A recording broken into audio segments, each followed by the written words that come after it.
Olá você telespectadora, olá você telespectador daqui da Cultura Litoral. A partir de agora você acompanha a edição desta segunda-feira do Opinião 2.0. Vão analisar as notícias com você o empresário Riba Zaidan, do Sistema Costa Norte, da comunicação, e engenheiro, e também empresário, advogado João Vilela, que é do ramo de varejo.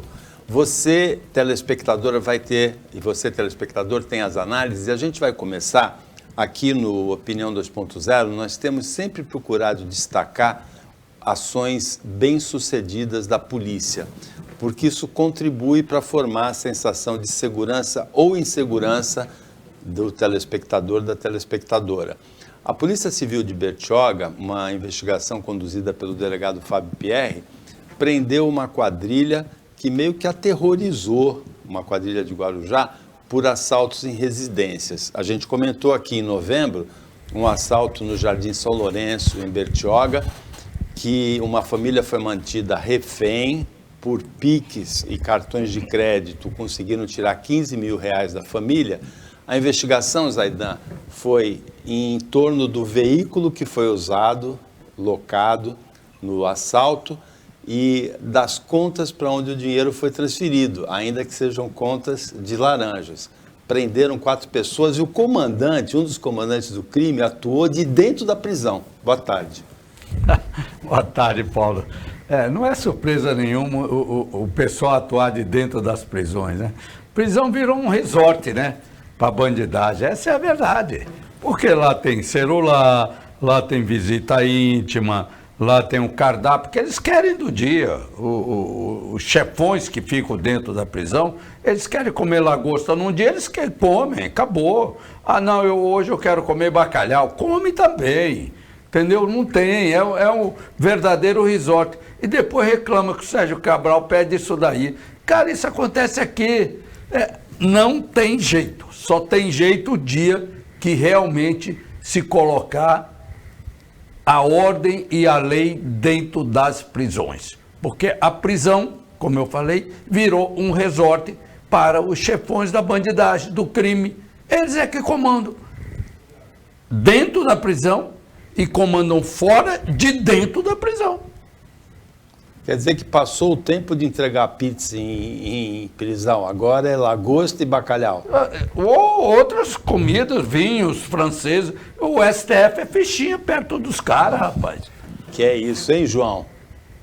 Boa tarde. Boa tarde, Zaidan. Boa tarde, Paulo. Boa tarde a todos. É o que a gente sempre escuta, mas tem mais coisas por aí, né? A gente sabe que tem mais problemas por aí. A gente sabe que tem a questão da nossa legislação, que é muito falha, muito branda para crimes, e também a questão do judiciário, que não nas cortes, nos juizados de primeira, segunda instância, é nas grandes cortes que acabam afrouxando muita coisa, liberando quem tem muito dinheiro, que faz essa bandidagem. Então, o grande problema é esse. Para nós colocarmos em ordem o país, um dos grandes problemas no Brasil hoje é a questão da criminalidade. Isso é fato. Mas aí nós temos que ver o que acontece do outro lado. Por que acontece tanta criminalidade? Lavagem de dinheiro, essa questão do crime, a questão das fronteiras, a questão todas das drogas, de armas ilegais. Tem uma série de fatores que vão levando ao aumento. Mas o grande problema, hoje, só 2% dos crimes que existem no Código Penal todo, pegar o Código Penal inteiro, praticamente 2% só que levam à prisão. O resto não leva à prisão. É transação penal, é aquela forma de você de fazer legalmente. E você acaba não prendendo uma série de pessoas que cometem crimes. Aí vão falar, mas está lotada a cadeia. Mais ou menos, porque se lotado, fala, tem 800 mil pessoas, 700 mil pessoas presas no Brasil, o terceiro maior número de presos do mundo. É mais ou menos. Estão presos, mas não estão presos. Eles são presos, mas o nome que ele se dá, a pessoa que está fora, mas está tornozeleira, ou está, mesmo sem tornozeleira de outra forma, já não é preso. E a pessoa só vai preso depois da última instância, porque foi decidido pelo Supremo. Então, se for ver, a coisa não é bem assim. O grande problema da criminalidade é que não vai preso, e quando vai preso, acontece dessa forma que a gente ouviu agora. Nos anos 80, no Salão de Humor de Piracicaba, foi exposta uma charge em que os bandidos circulavam livremente pelas ruas e as pessoas estavam dentro de casa com grades, né? Isso foi na década de 80. 40 anos depois a gente está chegando nisso, né? É difícil hoje circular com segurança em qualquer lugar. Em Guarujá, na sexta-feira, um policial militar à paisana, de folga, sofreu uma tentativa de assalto, reagiu e matou com um tiro na cabeça o assaltante, Zaidan. Olha, não sei quem que falava que bandido bom é bandido morto, sabe? Mas eu sou do tempo, né? Eu tinha um irmão que foi coronel da PM, hoje está na reserva, né? Porque policial não se aposenta, né? Passa para a reserva. E ele foi comandante da companhia de rota, aquela rota 66, ele comandou, né? Ele era o Turco Louco, o apelido dele, Jackson Jamil Zaidan, né? Fez o Barro Branco em 74, a turma de 74. E naquele tempo, Paulo, bandido respeitava a polícia. Sabe? Aquele tempo o bandido olhava para a polícia, já baixava a arma, não tinha reação, sabe? Não tinha trocar tiro com a polícia, porque trocava tiro com a polícia, era bandido morto, sabe? Hoje, se o bandido troca tiro com a polícia matar o bandido, coitado do bandido, velho. O bandido é o coitado, o policial é o vilão. E aí tem isso daí. Se bandido for assaltar um ônibus, por exemplo, perceber que dentro do ônibus tem um policial, ele é executado como se executa uma caça, sabe? Quer dizer, inverteu seus papéis. Eu juro que eu não entendo. Eu estou vivendo em outro mundo, porque a grande mídia idolatra a bandidolatria. Coitado do bandido. Como é que o policial matou um bandido? O policial é forjado para defender a sociedade. É isso que ele aprende na escola de soldado, escola de sargento, ou na academia do Barro Branco, que forma os oficiais da Polícia Militar. É isso que foi aprendido por eles. Eles estudaram isso, sabe? E eles dão a vida para defender a sociedade. Quem é a sociedade? Nós somos a sociedade. Agora está tudo invertido. Na verdade, hoje, quando um bandido mata um policial, ele recebe dentro da prisão alguma coisa como uma condecoração. Ele fica um bandido mais graduado por ter matado o policial. É dessa inversão que o Zaidan fala. Nesse caso de Guarujá, o assaltante tinha uma arma simulacro. Aí ele levou o tiro, morreu e o caso foi registrado como legítima defesa, João. Claro, sem dúvida, mas nós temos que mudar essa situação, porque nos Estados Unidos, quando você atira contra um policial, você atira contra o Estado, e o Estado somos todos nós. É como se você atirasse contra toda a sociedade. O policial está ali para proteger e servir, como o Zaidan bem colocou agora. Esse é o papel do policial, proteger e servir. Aliás, isso está escrito nas viaturas norte-americanas normalmente. Então, quando você atira num policial em vários estados, que a legislação é estadual, mas a regra é mais ou menos essa, é o dobro da pena. É o dobro da pena. Se o policial fez serviço, você confrontou um policial, é o dobro da pena. Então, nós temos que botar ordem na coisa, que não é policial, não é pessoa física. O policial, ele representa o que a sociedade escolheu de um conjunto normativo de leis que ela coloca através do Congresso Nacional, e essas leis têm que refletir o desejo da sociedade. Veja o que aconteceu em 2018, a quantidade de pessoas que foram eleitas porque era tenente, era major, era fulano, era policial, era delegado, era não sei o quê, porque a sociedade quer segurança, a sociedade quer desarmamento da forma dos bandidos, desarmar os bandidos. Não dá para você aceitar mais que esses bandidos estão armados até os dentes. E aí a questão é que envolve vários processos do caminho de lavagem de dinheiro, que é o grande ponto. Vocês acham que, como é que os caras limpam esse dinheiro todo? Das drogas, das coisas ilegais? É tudo através de empresas lícitas. Então isso também tem que ser punido. O receptador tem que ser muito penalizado. E aí nós temos que ter enfrentamento através das polícias civis, que tem que ter uma investigação forte, eficiente, porque infelizmente a estrutura que hoje a Polícia Civil tem bons policiais civis, tem, mas a estrutura é fraca. A Polícia Militar já está um pouco melhor, tem um pouco mais de estrutura, mas o salário também é baixo. Então nós temos que entender como é que funciona, e o conjunto de leis principalmente. Se o cara souber que ele cometer um crime, ele será penalizado de forma real, não fictícia, pode ter certeza que o crime diminui drasticamente. São vários fatores. O crime, nunca a gente achar, mas o crime, se você colocar pena de morte, colocar mais polícia, não, isso tudo talvez minimize alguma coisa, mas não é o que vai resolver. O que resolve o do crime é um conjunto de fatores, que entram fatores sociais, claro, educação de uma forma adequada, desde a primeira formação da criança, tudo isso, emprego adequado, toda uma questão de punição adequada, são vários fatores para você ter realmente um estado de segurança. É só ver mais ou menos o que Portugal fez. Portugal hoje é o 4º país mais seguro do mundo. É um exemplo para nós brasileiros. Tem uma legislação tranquila, não é nada tão violenta, nada tão ameaçadora como alguns países têm, legislações de pena de morte. No Portugal não. Mas Portugal soube fazer a lição de casa em todos os aspectos. Então hoje é o 4º país mais seguro do mundo. Você não vai ver essas barbaridades que acontecem aqui no Brasil.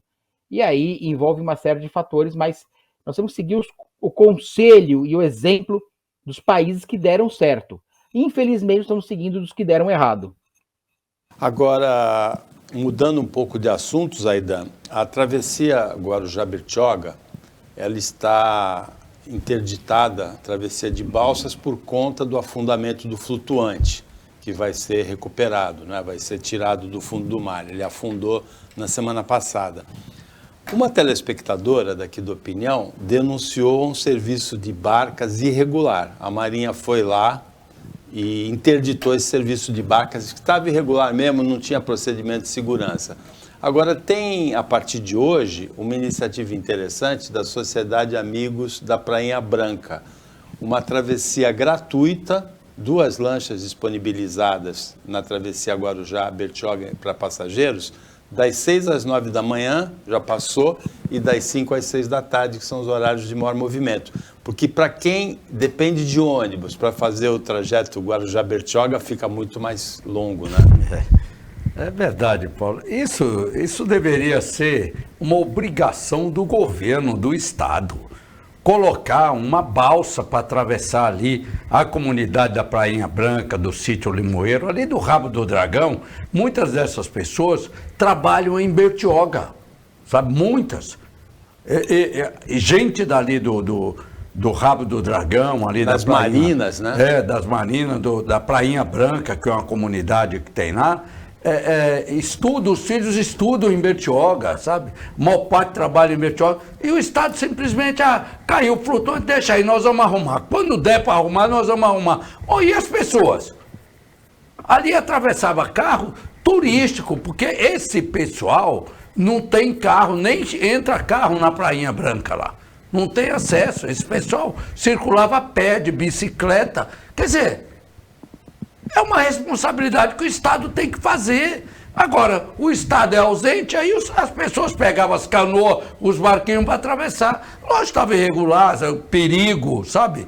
E a Marinha tinha que interditar mesmo e chamar o Estado a responsabilidade para colocar uma barca segura nesses horários, que é o horário que sai de manhã cedo ali do Rabo do Dragão e da Prainha Branca, para ir trabalhar e estudar à tarde no retorno.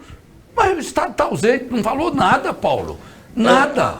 O Estado está programando a retirada do flutuante do fundo do mar, que é uma operação de engenharia até interessante de acompanhar, porque o flutuante tem 70 toneladas. É com tambores, você sabe, você é engenheiro, você sabe, infla os tambores, né? Coloca e ele vai subindo, né? Não é só um guindaste só não tira. Não tira. Não, tem que mergulhar. Ali é rasinha, 3 metros, né? 3,5 metros.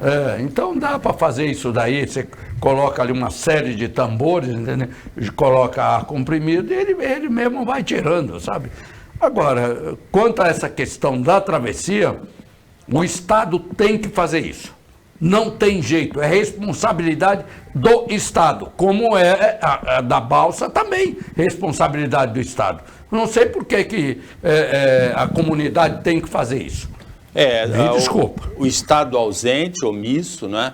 E a Sociedade Amigos da Prainha Branca, nota 10 para essa travessia de lanchas disponibilizada gratuitamente para a população, não é, João? Pois é, você vê que interessante, né? Eu concordo de ter das barcas estarem irregulares, que tem pessoas particulares fazendo esse transporte, não pode mesmo. Mas será que ninguém viu a falta de manutenção do Estado? Porque na hora do Estado ninguém é contra, né? Esse flutuante não caiu, não afundou, porque tava maré, tava forte, mas não é esse o motivo. A gente sabe que teve marés muito mais fortes, a falta de manutenção, é óbvio. Agora, ali é tipo do lugar que daria para ter uma ponte tranquilamente.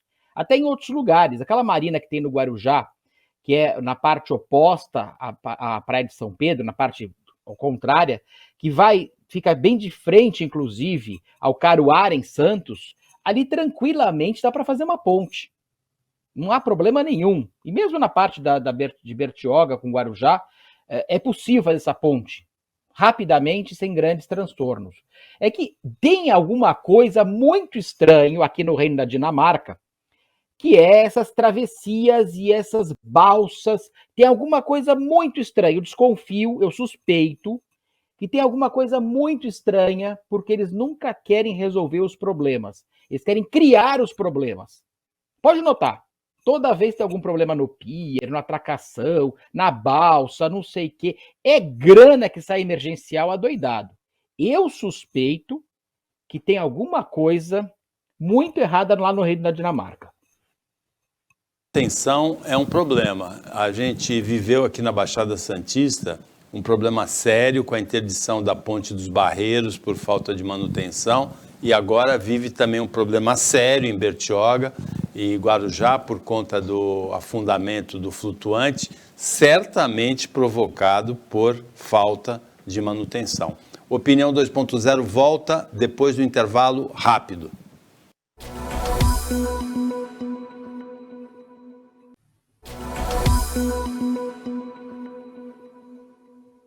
Voltando com a Opinião 2.0 dessa segunda-feira, o João Vilela, empresário, que foi candidato a prefeito de Santos pelo Partido Novo, o Ribas Aidan, também empresário do ramo da comunicação, analisam as notícias com você.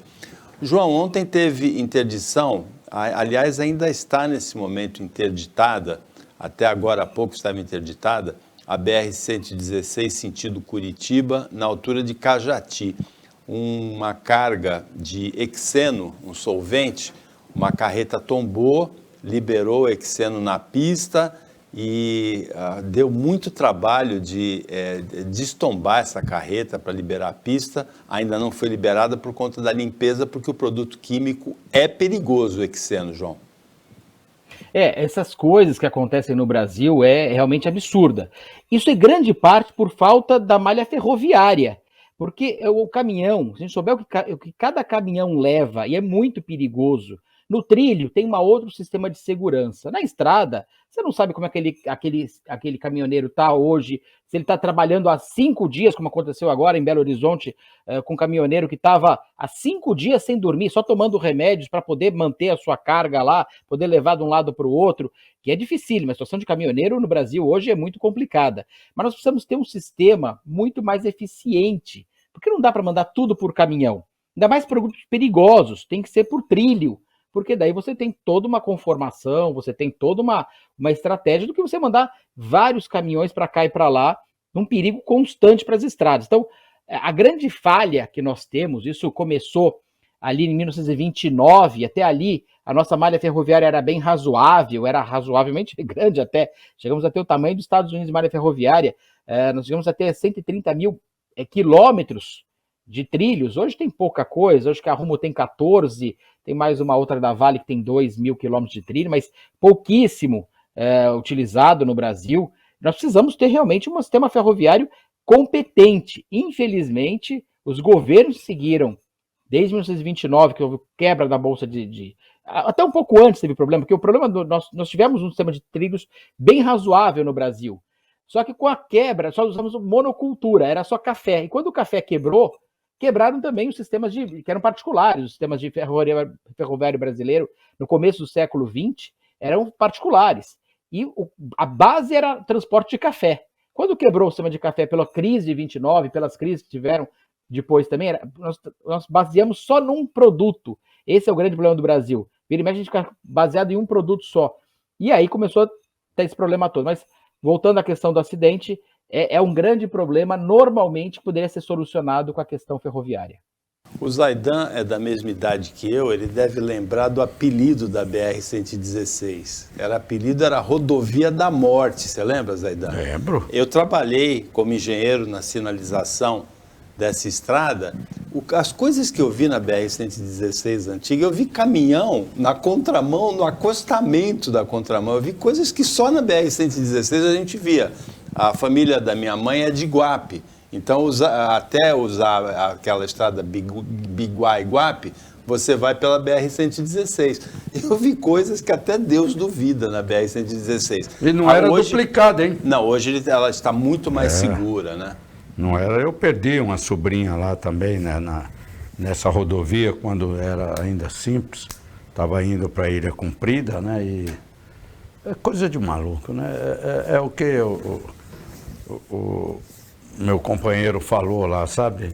A matriz de transporte do Brasil está errada, sabe? E se você vê a resistência, quando se falou da BR do Mar, sabe? Resistência por parte dos caminhoneiros, que onde já se viu fazer transbordo por navio de porto para porto, isso é por caminhão. Sabe? Você tinha que ver o barulho para aprovar essa BR do Mar.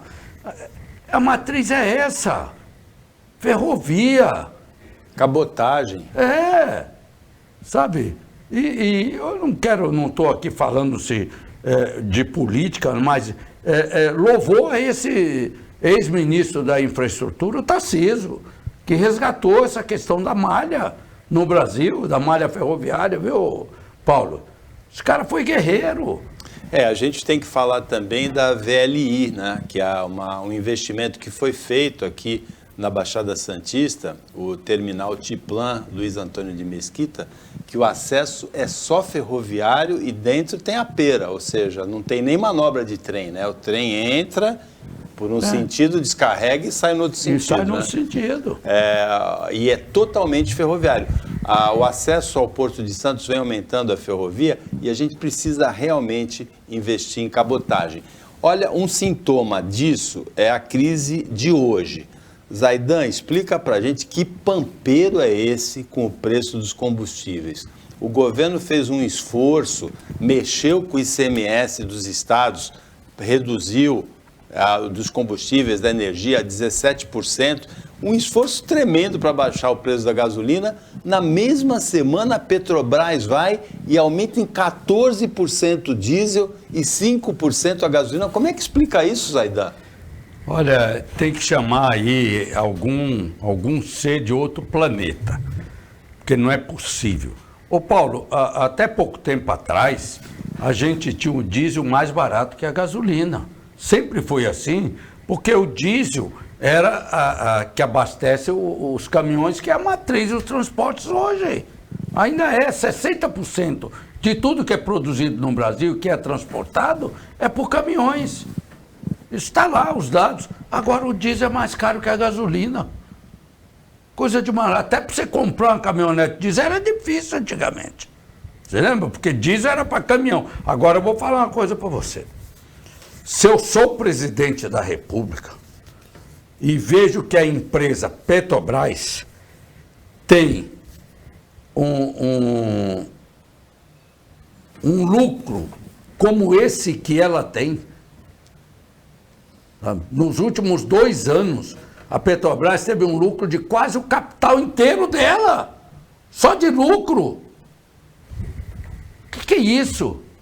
106 bilhões no ano passado. Se distribuísse para cada brasileiro, dava R$500 para cada brasileiro. Não, só o ano passado. Só o ano passado, 2021. Sabe quanto mais já teve? 44 trilhões no primeiro trimestre desse ano. Bilhões, não bilhões. Bilhões. Só aí são 150 bilhões. Isso. Ela passou de 200 bilhões de reais os 2 primeiros anos. Sabe? Somando com esse daqui. Quer dizer, e é o brasileiro que paga esse lucro? Você pega uma Shell, Eu vou dar um exemplo, uma Shell, que tem 4 vezes mais o capital da Petrobras e tem um lucro em torno de 6 a 7%, o percentual do lucro. É 6 vezes menor que o da Petrobras. Isso. E a Petrobras tem um lucro de 35%, com 6 vezes menos o capital da Shell. Alguma coisa está errada. Alguma coisa está errada. É falta do presidente falar. Não vai ter esse lucro e acabou. Mas vai baixar a ações da Petrobras. Ela vai continuar tendo lucro, mas não do jeito que está tendo, Paulo. Porque quem paga esse lucro somos nós que vamos lá, pagamos o diesel a R$8 hoje. R$8 o diesel. É nós que vamos lá, abastecemos o carro a R$7,50 o litro da gasolina. É esse o lucro da Petrobras. Mas tem que acompanhar a variação do mercado. Tá bom. O lucro também tem que acompanhar a variação do mercado, do preço do petróleo e do dólar. Tenha paciência, né, Paulo? E no olho do furacão, o presidente da Petrobras, José Mauro Ferreira Coelho, renunciou hoje, João. É claro, vamos lá. Problemas complexos têm soluções complexas. Qualquer passe de mágica não vai dar certo. Mas vamos lá ver alguns pontos das raízes. Primeiro tem o PPI, que foi colocado em 2017. A Petrobras é uma SA, uma sociedade anônima, que o governo tem ações. É basicamente isso. Essa paridade de preços internacionais, que é o PPI, ela foi colocada por justamente você não poder fazer de uma forma que você tenha prejuízo na Petrobras e as ações vão embora e ela não tem dinheiro para reinvestir. Tudo que vão falar é verdade, tudo que vão falar é mentira ao mesmo tempo. Por quê? Porque nós temos vários problemas. Primeiro, nós produzimos petróleo.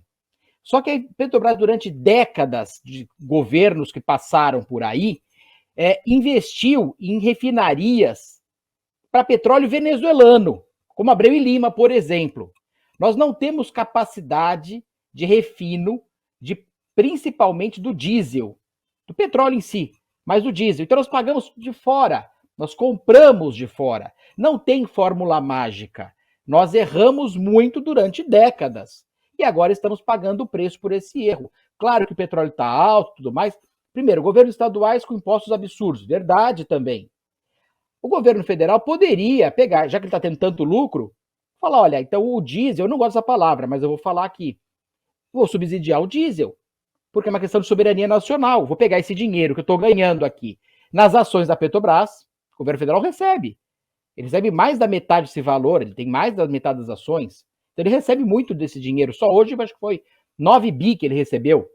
Pega esses 9 bi e coloca, não, diesel vai custar tanto, o Petrobras continua fazendo normal, o Estado tem que ter também uma coerência, os estados nacionais em relação a tributos, não tem um valor muito acima, mas aí você pega e deixa o diesel num valor que seja cobrado de uma forma adequada. Para que isso? Para justamente você poder não fazer essa loucura que vai acontecer agora, que vai ter paralisação de caminhões provavelmente, vai ter problemas graves no abastecimento. A energia elétrica e petróleo são questões de soberania nacional. Isso tem que ter realmente um sistema a longo prazo e bem feito. Não pode ser de qualquer jeito, porque tudo que a gente consome entra grande parte. Se você sair no supermercado e comprar uma bolacha amanhã, um biscoito amanhã bolacha e biscoito para ninguém ficar chateado, no supermercado, 1/3 é de energia elétrica. Outra grande parte é de combustível que você está pagando para chegar ali. Fora grande parte de impostos. Então, o que você paga hoje em qualquer produto que você compra é muito pouco o valor do produto em si, ou da margem do produtor. Então, o grande problema é o seguinte, no mundo inteiro aumentou o combustível? É verdade.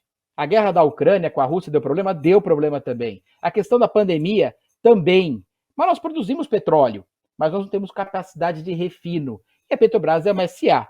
Não tem nada desse negócio de petróleo para brasileiro. Essa história toda é papagaiada para sindicato se manter. O resto é tudo história.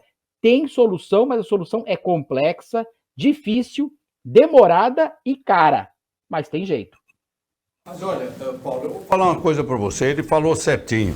O governo detém aí, do bolo de ações da Petrobras, 37% é do governo brasileiro. 37% das que recebem dividendos, 51% das que tomam a decisão. Isso, das ordinárias, isso, né? Mas 37% do que recebe do capital da empresa. E por ele deter a maior parte das ações está com ele, então ele que toma a decisão. Põe o presidente, troca conselho e faz o que ele quiser, tá? Esse negócio do petróleo subiu, que baixa, que sobe, que vem, isso é tudo especulativo, é coisa de capitalismo mesmo, entendeu? E não adianta falar o socialismo vai aí e ganha. Do socialismo só ganha quem manda, só quem é o governo mesmo, tá? Porque o povo passa fome. Mas o caminho é esse daí. Pega isso que o governo tá ganhando e divide, subsidia disso. Não da Petrobras, dos dividendos do governo. Sabe? Porque o governo não foi feito para ter lucro, não, cara. Pegar parte do lucro e subsidiar. Ou pelo menos fazer um colchão que não deixe o aumento do preço chegar para o consumidor. Exatamente. Hoje em Santos, no portal de Santos, aquele posto de gasolina perto do túnel, o diesel, desde sexta-feira, a R$ 7,80 o litro. R$ 7,80 o litro do diesel. É R$ 7,899. Então, absurdo, né? Completamente absurdo o preço. E a sensação que a gente tem em relação a esse pampeiro é aquela de que em casa que falta pão, todo mundo grita e ninguém tem razão. O presidente Arthur Lira ontem, ele publicou um artigo em que ele chama de traidores os diretores da Petrobras. O presidente da Petrobras foi colocado lá pelo Bolsonaro, pelo presidente Bolsonaro, esse que renunciou hoje. O anterior, o general, também foi colocado pelo Bolsonaro. E ele instiga, até parecendo um pouco, lembrando um pouco o ex-presidente Lula, que também falou isso em relação aos parlamentares, a pressionar as famílias dos diretores da Petrobras. A coisa está, os líderes caminhoneiros rebateram o Arthur Lira, a coisa parece que saiu de controle. O Opinião volta depois do intervalo.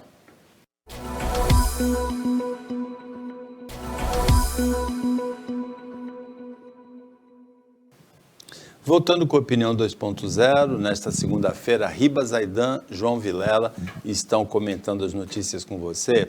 E eu senti, assim, quando eu cheguei aqui, o Ribas Zaidan preocupado com a vitória do candidato de esquerda na Colômbia. Você está preocupado, Ribas Zaidan?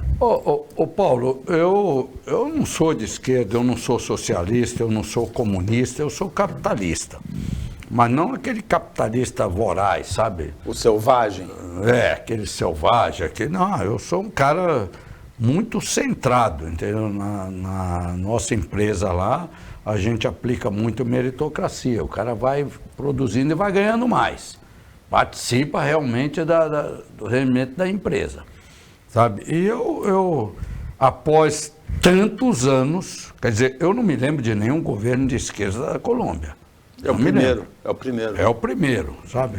De esquerda da Colômbia. E a Colômbia é o segundo maior país da América do Sul. Nos últimos anos passou a população argentina e só é menor que o Brasil. Mas é a quarta economia da América do Sul, né?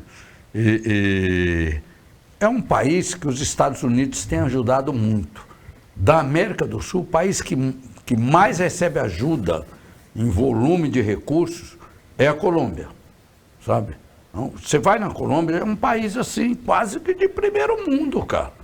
Tirando aquela parte do narcotraficante, aquela parte das Farc. Que já está bem enfraquecida, né? Está bem enfraquecido depois dos acordos.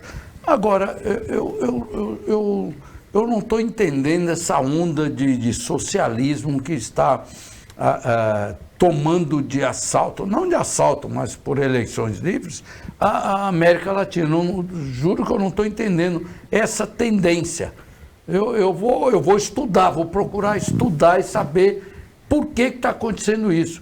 É na Venezuela, é na Argentina, é na Nicarágua, é na Colômbia, é na Bolívia, no Chile, no Peru, no Equador, sabe?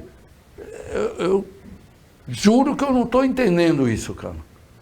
E me preocupa isso, viu, Paulo? Porque essa turma exceto a Colômbia agora, essa turma tudo era do Foro de São Paulo, né? Todos eles. E o João Vilela é do Partido Novo, que é um partido que na economia é liberal, não é, João? Sim, sem dúvida.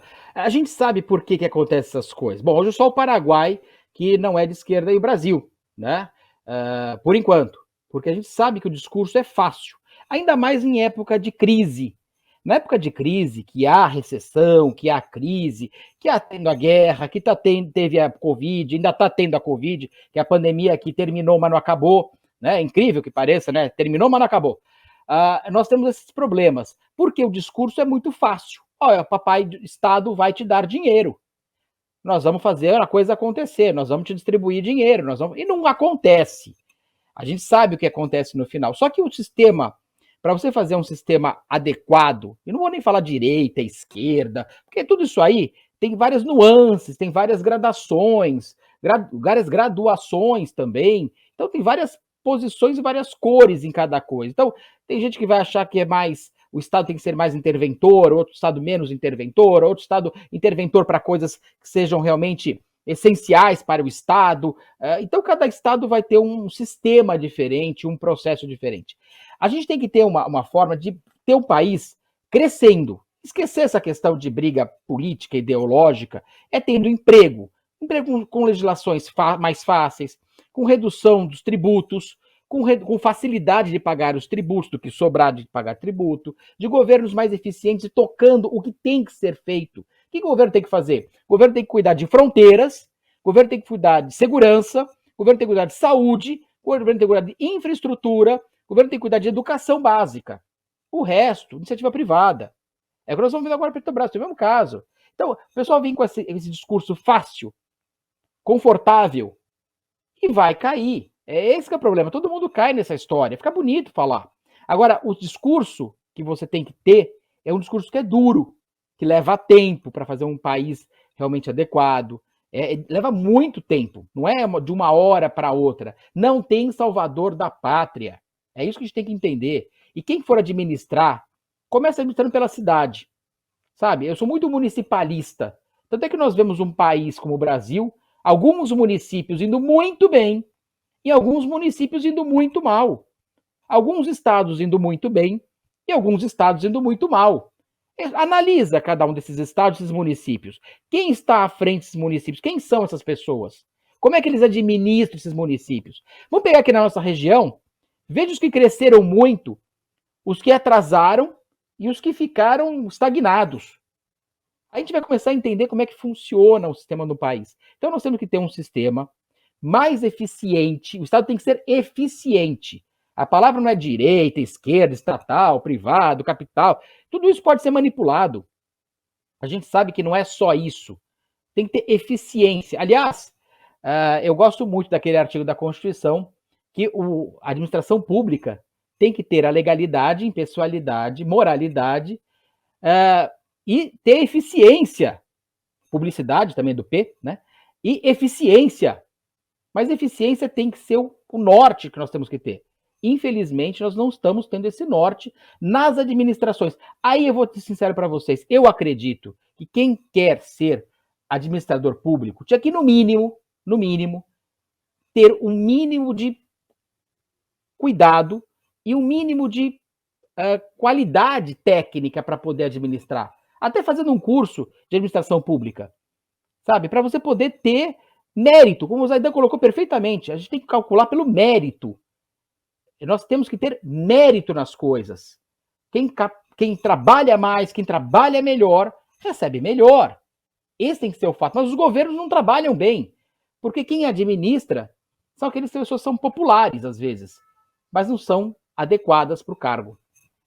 Eu sou, assim, entusiasmado pela alternância de poder. Eu acho que o importante para uma sociedade, para um país, é a força das instituições. E aí tem alternância de poder. O Chile passou pelo governo de esquerda da Michelle Bachelet e as instituições permaneceram firmes. O Brasil também passou pelo Lula, pela Dilma e as instituições permaneceram firmes. A força das instituições é que tem que ser mantidas. Foi para a direita, não deu certo, vai mais para a esquerda. Agora, podia ser mais suave, centro-esquerda, centro-direita, não precisa ser tão extremo, né? Zaidan, ontem em São Paulo foi realizada a parada do orgulho LGBT+, diversidade sexual. Na sexta-feira foi realizada a marcha do orgulho trans. Essa afirmação, esses movimentos afirmativos, eles contribuíram muito para a quebra de preconceitos. E, Zaidan, vou te falar uma coisa, as novas gerações, quem tem 15, 20, 30 anos, vê essa questão completamente diferente. A aceitação é muito mais natural do que foi na nossa geração. A nossa geração não tinha essa publicidade toda que tem. Quem era trans, quem era gay era mais reservado, sabe? É tudo questão de época, né? Agora não, agora liberou geral, eu não sou contra isso, entendeu? Aceito perfeitamente isso daí. E eles estão crescendo, é uma classe unida, sabe, Paulo? Ontem, segundo os organizadores, tinha em torno de 4 milhões lá. Eu não me lembro de um movimento que agrega tudo isso de pessoas, entendeu? Até fui convidado para ir lá, mas é que eu tinha um outro compromisso, eu não fui, entendeu? Mas eu fui convidado, eu tenho vários amigos que são da organização LGBT, né? QI+, ou Q+. LGBTQ+. Entende? Mais. Mas legal, cara, eu acho legal esses movimentos, entende? Acho muito legal pela união deles, eles são muito unidos, viu? Parabéns, é uma realização perfeita, não tem briga, não tem black bloc, não tem nada. Com esses 4 milhões que foram estimados, certamente é hoje o maior movimento da megalópole de São Paulo. Sempre esteve entre os maiores. Ficou 2 anos sem ser presencial por conta da pandemia, voltou com força total nesse domingo. E a aceitação das diferenças, assim como a maneira como uma sociedade trata portadores de deficiência, idosos, crianças, quanto melhor e quanto maior a aceitação das diferenças, quanto melhor o tratamento a essas comunidades, é sinal de que a sociedade está evoluindo, não é, João? Concordo plenamente. Eu acho que tem que ter realmente esse ativismo que tem que ser um motivo. Vamos lembrar que até 1990, que nós três aqui já fazíamos muita coisa em 1990, até 1990 era considerada pela OMS, se não me engano, até 17 de março ou de maio de 1990, era considerado doença. A homossexualidade, a gente ainda muitas vezes chama de homossexualismo, né? Como se fosse uma doença, né? A homossexualidade era considerada doença. Então é muito recente esse sistema todo. Agora, o que eu achei errado ontem, sinceramente, é transformar um palco de manifestação para que as pessoas se integrem. Tem que ser um momento de integração. Olha, nós somos iguais a vocês. Grandes nomes do Brasil e do mundo eram homossexuais e fizeram trabalhos belíssimos. Não importa o que a pessoa faz na sua parte íntima. Isso não importa. Ela tem que ter o direito a fazer, a ser feliz, a ser da forma que ela acredita que tem que ser. Isso é óbvio, mas as pessoas não pensam, infelizmente, assim. Mas vamos pensar, Santos Dumont, por exemplo, tem grandes chances, pelo menos a história mostra que seria homossexual. Um grande inventor, uma pessoa fantástica. Então, nós temos que ter alguns cuidados com isso, que ontem transformaram algo que é positivo no sentido de você afirmar e integrar a sociedade, não separar, não excluir, mas integrar a sociedade e falar, só somos como todo mundo, e ponto final, do que misturar política. E aí, infelizmente, ontem eu vi num canal de televisão com os bottoms, fulano de tal nunca mais, como um atentado político, uma passeata política. Esse canal querendo colocar dessa forma. Claro que nem todos que estão ali estavam dessa forma. Mas quiseram fazer um palanque político, infelizmente, na época de eleição. Aí eu acho que já começa a perder um pouco a questão, apesar de liberado, claro, para todo mundo a se expressar. Uma expressão de quem quer votar ou quem não quer votar. Mas houve uma tendência desse fato, sem dúvida. Agora, hoje, cada vez mais, as pessoas estão entendendo isso de uma forma muito mais tranquila. Havia um preconceito, ainda há, claro, mas havia muito mais preconceito no passado. Empresas não contratavam se não fossem, se descobrissem que tinha alguma tendência. Havia grandes problemas. E vamos lembrar a Segunda Guerra Mundial, que eram mortos, inclusive, pelos nazistas, né? E pelos comunistas também. Ainda tem países como a Coreia do Norte que exterminam os homossexuais. Então, é um absurdo o que aconteceu e tem uma força muito grande para todos. Nós não costumamos abordar aqui, no Opinião, pautas esportivas, mas tem duas façanhas de esportistas brasileiros nesse final de semana maravilhosas, Aidan.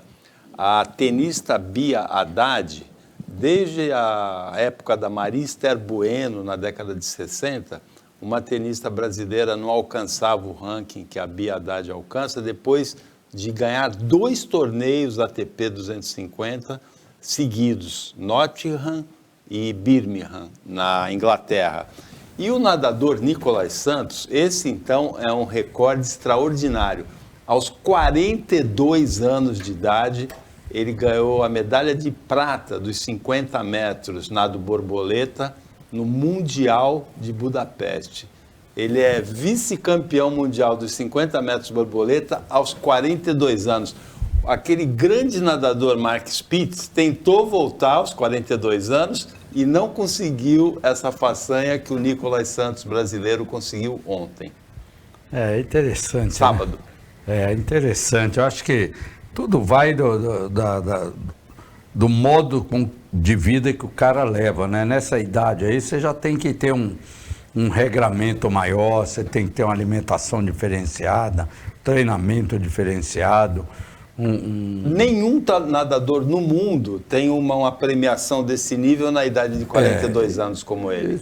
E ele não tem a envergadura que tem o Max Spitz, aquele fenômeno da natação norte-americana que numa Olimpíada só levou acho que meia dúzia de medalhas. 7 medalhas de 7 ouro. medalhas, aliás.